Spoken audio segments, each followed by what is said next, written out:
कैसे बच्चे आप सभी? I hope all are fit and fine. आज से हमने +1 इकोनॉमिक्स की सेकंड बुक शुरू करने जा रहे हैं, दैट इज स्टैटिस्टिक्स। ठीक है, इस बुक की हम स्टार्टिंग करेंगे चैप्टर सेकंड से, जिस चैप्टर का नेम है हमारे पास कलेक्शन ऑफ डेटा। ठीक है, ये पूरी बुक किस टॉपिक के ऊपर बेस्ड है? इस पूरी बुक का थीम है मैथ्स में, इकोनॉमिक्स में जो मैथ्स यूज होता है, जो ग्राफिक फिगर्स यूज होती हैं, जो स्टैटिकल फैक्ट यूज होते हैं, वो कैसे, वो क्या है, वो क्यों यूज किए जाते हैं, हम इन चीज़ों के बारे में जानने की कोशिश करेंगे इस बुक में। ठीक है, फिलहाल जो हमारे पास टॉपिक का नेम है that is collection of data, chapter second है। डेटा को मैं आपको बता दूं, देखो एक होता है डेटा, एक होती है इंफॉर्मेशन। डेटा नेसेसरी है इंफॉर्मेशन को लीड करने के लिए। जब आप डेटा को वेल अरेंज कर देते हो तो आपके पास इंफॉर्मेशन बन के आती है। तो इंफॉर्मेशन को बनाने के लिए हम लोग डेटा कलेक्ट करते हैं। तो आपकी बुक में जो सबसे पहला टॉपिक आपको दिया हुआ है दैट इज अबाउट सोर्सेज। ठीक है, तो इन्होंने सोर्सेज की 2 कैटेगरीज बनाई हैं। एक तो इन्होंने बोल दिया प्राइमरी सोर्सेज,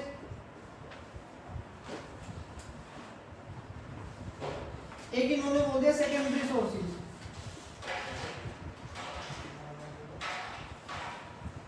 या फिर नेक्स्ट पेज पे इन्होंने आगे बोल दिया डेटा, तो वहां पे इन्होंने बोला है या तो प्राइमरी डेटा है, ठीक है, तो डेटा भी या फिर प्राइमरी होगा या फिर सेकेंडरी होगा। मैं एग्जांपल के साथ समझा देता हूँ ये क्या होता है। देखिए, अब आपने क्या करना है, आपने एक्चुअल में पता, आपने मेरे पास कोचिंग स्टार्ट करनी है, तो आप मेरे पास आने से पहले 2-4 लोगों से पता करोगे कि मैं कैसा पढ़ा रहा हूँ, यही होगा ना। तो जब आप मेरे बारे में इंफॉर्मेशन कलेक्ट करने की कोशिश कर रहे हो दैट इज डेटा। ठीक है, अब वो सोर्सेज कहाँ से आएंगे? आपने क्या किया, आपने किसी बच्चे से पूछ लिया कि मैं कैसा पढ़ा रहा हूँ, वो पता नहीं सच बोलेगा या झूठ बोलेगा। ठीक है, यहाँ पे क्या माहौल है। तो अगर आप किसी दूसरे बंदे से पूछ रहे हो, सेकेंडरी पर्सन से पूछ रहे हो, तो उस सोर्सेज को हम बोलेंगे सेकेंडरी सोर्सेज, जो आप खुद के आपके बनाए हुए नहीं है, आपके खुद के टेस्ट किए हुए नहीं है, आप कहीं और से डेटा उठा रहे हो। मेरे बारे में क्या व्यूज है वो आप किसी और बंदे ने कहीं और पे लिखा हुआ है, आप वहां से वो सोर्सेज उठा रहे हो। लेकिन प्राइमरी सोर्सेज आपके पास क्या होंगे, जो आप खुद से रिसोर्सेज बनाओगे। एक और बेटर एग्जांपल दे देता हूँ, कोरोना ने हमारे इंडिया में क्या हाल कर दिया, या आपके शहर का क्या हाल किया हुआ है। आपके पास 2 ऑप्शन है, या तो न्यूज चैनल देख लो, न्यूज चैनल आपके पास सेकेंडरी सोर्सेज है। सेकेंडरी सोर्सेज वो सोर्सेज होते हैं जिसको आपने रेडी नहीं किया, आप किसी और की हेल्प के साथ आप उससे इंफॉर्मेशन ड्राइव करना चाह रहे हो। लेकिन प्राइमरी सोर्सेज वो सोर्सेज होंगे जिनमें आपकी खुद की इन्वॉल्वमेंट होगी, आप खुद वहां पे एफर्ट कर रहे हो। ठीक है, या तो कोरोना का क्या हाल है आपके शहर में ये जानने के लिए आप टीवी देखोगे, या आप खुद जाओगे। अगर आप खुद जा रहे हो मार्केट में तो आपको पता चलेगा, तो आपके पास प्राइमरी सोर्सेज हैं। आप किसी दूसरे से पता कर रहे हो तो वो आपके पास सेकेंडरी सोर्सेज हैं। Now what do mean by primary data and secondary data? देखिए, हमारी इंडिया की कितनी पॉपुलेशन है, तो ये भी एक डेटा है। तो पॉपुलेशन गिनने के लिए आपके पास 2 मेथड है, या तो फटाफट गूगल करो, या आप खुद पॉपुलेशन गिनने लग जाओ। जब आप खुद पॉपुलेशन गिनने लगोगे तो उसको बोला जाएगा प्राइमरी डेटा। जब आप गूगल से चीज निकालने की कोशिश करोगे तो हम उसको क्या बोलेंगे, सेकेंडरी डेटा। एक कॉमन सेंस का क्वेश्चन पुट कर रहा हूँ, जब आपने पॉपुलेशन काउंट करनी है तो आप प्राइमरी डेटा को प्रेफर करोगे या सेकेंडरी को? सेकेंडरी, वो इजी है ना, गूगल फटाफट बता देगा। अब दूसरी कॉमन सेंस, अगर हम 2-3 डिफरेंट साइट से चेक करेंगे आंसर सेपरेट आ रहा है, फिर क्या होगा? फिर हम 3 साइड से चेक करेंगे, जो 2 सेम हुए मे बी वो सही होंगे, तीसरी का डिफरेंट हुआ तो मतलब कि इन दोनों के अपने अपने मेरिट भी हैं, लेकिन इन दोनों के अपने अपने डीमेरिट भी हैं। मेरा पॉइंट ये था। ठीक है, पहले प्राइमरी डेटा क्या है, वो डेटा जो खुद से आपने बनाया है, जो फर्स्ट टाइम यूज हो रहा है। तो प्राइमरी डेटा हम किसे बोलेंगे, data made by yourself and it is used for first time. ठीक है, लेकिन जो आपका सेकेंडरी डेटा होगा, सेकेंडरी डेटा किसने बनाया होगा, वो किसी और ने, by any other person, any other authority, और ये सेकंड, थर्ड, फोर्थ पता नहीं कौन से टाइम यूज हो रहा होगा। ये चीज क्लियर आपको? तो आपके बुक में बड़ा सारा 1-1.5 पेज भरा हुआ उन्होंने, तो उससे बेटर है कि हम बस इतना सा यही समझेंगे। ठीक है, नेक्स्ट फिर आपकी बुक में बोले गए हैं कि जब हमें डेटा को कलेक्ट करना है तो हमारे पास कौन कौन से मेथड्स हैं। नाउ नेक्स्ट हमारे पास आगे आ रहा है ये डेटा दोनों पढ़ने के बाद अब प्राइमरी और सेकेंडरी में डिफरेंस क्या है, हमें कौन सा डेटा कब यूज करना चाहिए, कौन सा डेटा ज्यादा यूजफुल है, प्राइमरी या सेकेंडरी। ठीक है, जो मैंने आपसे एक क्वेश्चन पुट किया था कि इंडिया की पॉपुलेशन कितनी है, तो आप लोगों ने जट से बोल दिया कि सर सेकेंडरी डेटा, मेन टू से फिर हमेशा ही क्या सेकेंडरी यूजफुल रहेगा, नहीं। तो मतलब कि इस सिचुएशन के ऊपर डिपेंड करेगा। पहले अब इन दोनों के ऊपर डिफरेंस क्या है इन दोनों में। ठीक है, देखिए सबसे पहले डिफरेंस इन ओरिजिनलिटी। ओरिजिनलिटी का मतलब क्या आता है कि दोनों का आधार क्या है, बेस क्या है। अब मुझे ये बताइए आप कौन सा डेटा के ऊपर ज्यादा रिलायबल रहोगे, कौन सा डेटा आपके ज्यादा ओरिजिन के पास रहेगा, प्राइमरी और सेकेंडरी। अब मेरा एक डेटा है, मैंने ये फाइंड करना है कि हमारे शहर में कितने बच्चे जिनकी एज 15 से कम है वो पढ़े लिखे हैं, किन जो बच्चे 15 से ज़्यादा हैं वो लोग पढ़े लिखे नहीं हैं। तो अब नेट से मुझे डेटा ऐसा तो बिल्कुल नहीं मिलेगा, मुझे मिलेगा कि मेल फीमेल की रेशो कितनी है, पॉपुलेशन कितनी है, एजुकेटेड लोग कितनी है। ठीक है, तो मतलब कि जब मैं नेट से डेटा उठाने की कोशिश करूंगा मेरा ओरिजिन कुछ और है, मुझे कोई और ओरिजिन मिलेगा। दूसरी बात, जो डेटा आप उठा रहे हो वो कौन सा डेटा ज़्यादा ओरिजिनल रहेगा आपका, प्राइमरी और सेकेंडरी। प्राइमरी डेटा ज़्यादा ओरिजिनल रहेगा क्योंकि आपको पता है कि इसमें क्या कमी है, इसमें कौन सी कमियां नहीं है। ठीक है, तो यहाँ पे हम इसको मार्क स्टार दे देते हैं ओरिजिनलिटी के हिसाब से। जो प्राइमरी डेटा है और आपके पास एक सेकेंडरी डेटा है, प्राइमरी को हम दे देते हैं 3 स्टार, सेकेंडरी को हम इस केस में दे देते हैं 1 स्टार। ठीक है जी, नेक्स्ट फिर हमारे पास आ गया डिफरेंस इन ऑब्जेक्टिव्स। ठीक है, इसकी एग्जांपल मैंने ऑलरेडी ऊपर ही एक्सप्लेन कर दी है। कौन सी सर? डिफरेंस इन ऑब्जेक्टिव की वो कैसे की है, वही कि आपका डेटा क्या है, मतलब कि आप कौन सी रिसर्च करना चाहते हो, वो आपके ऑब्जेक्टिव्स होते हैं। जैसे कि अभी आपने ये फाइंड करना था कि हमारे यहाँ पे सबसे ज़्यादा करप्ट लोग कौन से हैं। ठीक है, तो नेट पे आपको सबसे ज़्यादा करप्ट लोग तो नहीं मिलेंगे, लेकिन ये मिल जाएगा कि सबसे बड़े बिजनेसमैन लोग, सबसे छोटे बिजनेसमैन लोग कितने कैसे कैसे कर है। या आपने ये चेक करना है कि कौन से दिन सबसे ज़्यादा एक्सीडेंट होते हैं। ठीक है, तो सर्वे में ये मिल जाएगा कि आपके शहर में कितने एक्सीडेंट हुए पड़े हैं। या फिर अगर आपको ये पता करना है कि पॉपुलेशन से रिलेटेड कोई भी वेरिएशन अगर आपने फाइंड करनी है, तो जो आप फाइंड करना चाहते हो आपको एग्जैक्ट वो आंसर नहीं मिलेगा, लेकिन उससे मिलता जुलता कोई और आंसर मिल जाएगा, वो आंसर एग्जैक्ट सही नहीं होगा। तो ऑब्जेक्टिव के पॉइंट ऑफ व्यू से कौन सा डेटा ज़्यादा बेटर रहेगा, प्राइमरी, क्योंकि यही आपकी नीड को फुलफिल कर पाएगा। ठीक है, तो इस केस में भी प्राइमरी ज़्यादा बेटर है, सेकेंडरी थोड़ा कम बेटर है। नेक्स्ट हमारे पास है difference in the cost of collection. कौन से डेटा को कलेक्ट करना ज़्यादा कॉस्टली है, कौन से डेटा को कलेक्ट करना कम कॉस्टली है हमारे लिए। प्राइमरी कौन सा ज़्यादा कॉस्टली है? प्राइमरी तो बहुत ज़्यादा कॉस्टली हो सकता है। कैसे, जैसे कि इंडिया की पॉपुलेशन आपने काउंट करनी है। मैंने आपको लास्ट टाइम भी बताया था कि पॉपुलेशन काउंट करना कोई छोटा मोटा कॉन्सेप्ट नहीं है, इसमें साल लग जाता है, ईयर लग जाते हैं। तो एवरी 10 ईयर हमारी पॉपुलेशन काउंट होनी शुरू होती है।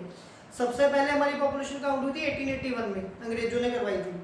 उससे एवरी 10 ईयर हमारी पॉपुलेशन मतलब कि काउंट होती है। ठीक है, तो अगर आप पॉपुलेशन खुद काउंट करने जाओगे आपको कितनी ज़्यादा मैन पावर चाहिए, आपको कितने सारे पैसे लग जाएंगे, कितना टाइम लगेगा। ठीक है, और डेटा पता नहीं सही होगा या गलत होगा। लेकिन सेकेंडरी से बैठे बैठे आप अभी गूगल सर्च करके बोल दोगे कि हमारी इंडिया की पॉपुलेशन 135 करोड़ है। ठीक है, मैंने भी गूगल से लिखा हुआ है 135 करोड़, चाइना की सबसे ज़्यादा है 139 करोड़। ठीक है, लेकिन ये जो 135 139 है, अगर इंडिया में करप्शन बहुत है, अगर आप इसको सही मायने से चेक करोगे ना तो सबसे ज़्यादा पॉपुलेशन इंडिया की ही आएगी, क्योंकि ग्रोथ रेट पाकिस्तान का वैसे इंडिया से ज़्यादा है, लेकिन हमारा ग्रोथ रेट काफ़ी ज़्यादा है। ठीक है, पॉपुलेशन के हिसाब से सभी कंट्रीज में। चलिए, ये दोनों तीनों डिफरेंस आपके क्लियर हो गए। तो कलेक्शन वाले मेथड में प्राइमरी डेटा आपका थोड़ा कम अच्छा है, लेकिन सेकेंडरी डेटा आपका काफ़ी अच्छा। इसको हम यहाँ पे 5 स्टार दे देते हैं, ये काम भी काफ़ी इजी कर देगा। ठीक है, अच्छा, रिलायबल डेटा आपका कौन सा है, प्राइमरी या सेकेंडरी, ये पॉइंट हम खुद से बना रहे हैं। रिलायबल का, रिलायंस का मतलब क्या है, कंपनी ने ये नेम क्यों रखा है रिलायंस। रिलायंस का मतलब होता है भरोसा, ट्रस्ट, बिलीव। ठीक है, रिलायबल का मतलब होता है कि किसके ऊपर आप ज़्यादा भरोसा कर सकते हो, खुद के ऊपर या दूसरों के ऊपर, खुद के ऊपर। ठीक है, डिफरेंस इन रिलायबिलिटी। तो वो आपका प्राइमरी डेटा ज़्यादा बेटर, ठीक है। सेकेंडरी, चलिए ये हो गया। अब जब हम इन डेटा को कलेक्ट करने की कोशिश करेंगे तो आपकी बुक में 5 to 6 मेथड यहाँ पे हमें गिवन है। तो जो सबसे पहला मेथड आपके पास गिवन है that is personal interview method, ठीक है। प्राइमरी में 5 कर 3 दे दे 5 दे दो आपको, ठीक है। 5 कैसे देखिए, प्राइमरी इतना भी ज़्यादा अच्छा नहीं है ना, क्योंकि आपको बहुत ज़्यादा काम करना पड़ेगा भरोसा जीतने के लिए, ठीक है। नेक्स्ट आगे देखिए, अब जब हम इन डेटा को कलेक्ट करने के लिए आपके बुक में ये 5 to 6 मेथड मेंशन है। सबसे पहली कैटेगरी है पर्सनल इंटरव्यू, दूसरी कैटेगरी है information from questionnaire schedules, third हमारे पास कैटेगरी है टेलीफोनिक मेथड। जो हमारे पास फर्स्ट मेथड है पर्सनल इंटरव्यू, इसमें क्या होता है कि जो बंदा सर्वे कलेक्ट करना चाहता है, ठीक है, जो बंदा सर्वे को कलेक्ट करना चाहता है वो खुद लोगों के बीच में जाता है, लोगों के पास जाता है, उनसे बातें करता है और उससे रिलेटेड डेटा को कलेक्ट करता है, ठीक है। तो ये किस तरीके से जा सकता है, इसके पास 3 मेथड है। सबसे पहला मेथड है direct personal investigation. Direct personal investigation के हिसाब से मान लो मैं क्लास का एक टीचर हूँ और क्लास में किसी बच्चे ने चोरी कर दी। अब मैंने इन्वेस्टिगेशन करनी कि चोरी किसने की, और मुझे इस बच्चे के ऊपर डाउट है कि चोरी इसने की है। मैं क्या करूँगा, उसको बिठाऊंगा अपने पास सामने चेयर पे, खुद बैठूंगा और उससे क्वेश्चन ही करूँगा। ये चीज़ क्लियर होगी, ठीक है। अब या तो वो बच्चा मुझे आंसर सही करेगा या आंसर गलत करेगा, वो मेरा खुद की मेंटालिटी है कि मैंने उसको जज करना कि आंसर सही है या उसके आंसर गलत है। ये चीज़ क्लियर है। पहले तो मैं ऊपर से बता रहा हूँ कि इनके अंदर है क्या। दूसरा मेथड हमारे पास क्या होता है, indirect oral investigation. Indirect oral investigation वाले केस में क्या होता है कि आप डायरेक्ट जिस बंदे के बारे में आप इंफॉर्मेशन को कलेक्ट करना चाहते हो आप उनसे बात नहीं करते, ठीक है।